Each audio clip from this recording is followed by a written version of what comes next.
So it's been a minute since I recorded those videos on Freddie Mercury, Ozzy Osbourne, and Prince coming into my group hypnosis. And I had this comment on one of them where she said, I didn't realize that I was making it weird for them by assuming it really wasn't those celebrities. So I want to talk on that because you guys, I did this too. I've done this so many times. Like, honestly, when I first started talking to Ozzy and Prince and Freddie, I didn't believe I was actually talking to them. But this is the programming that society puts onto us so that we purposely don't believe in ourselves and we don't believe in our intuition, which makes us more controllable, which makes us not step into our full power, which makes us not believe in ourselves, and also makes us more reliant on the elites and people in charge of society. I am a product of that programming. I will be the first person to admit that.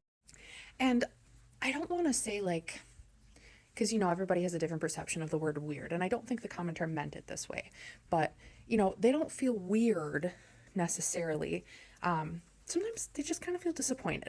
Because on the other side, they're still seen as celebrities to a lot of different souls and people.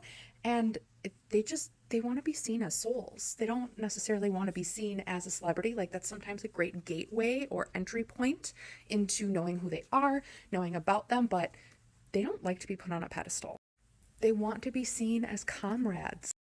They want to be seen as your friend and as someone who can help you and guide you and make you laugh for the most part, especially if you're talking to Ozzy Osbourne. God, that man is he says the most ridiculous fucking shit. They want you to believe because when you believe, you're trusting yourself. You're gaining your intuition. You're breaking away from the matrix. And when they were alive, they could not typically be a part of keeping people out of that matrix and keeping people away from the societal norms and the programming that Hollywood puts on us. Because that would have put a huge fucking target on their backs. But now that they're in spirit, they can do what they want. They can help. They can still lie because they can only tell you as much as you're ready for, as much as you're aligned for, and, whatever it is you're ready to hear. But they can help, and they love to help. They want you to believe. They want you to interact with them. They want to be able to bring things to society and to these shifts on the earth that they couldn't do when they were alive. Not in the same way they can do now in spirit. And they're not going to be like mad if you don't apologize. If this has happened to you, they will appreciate and be grateful for the apology, but it's not necessary. But they'll just more so be genuinely open, unconditional loving, and grateful that you're opening yourself up to the possibilities and you're believing in yourself.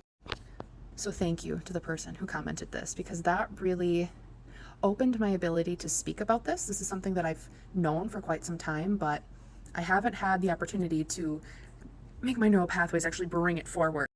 But this is also all part of the process. If you're somebody who didn't believe that you were really talking to them, you signed up for that lesson.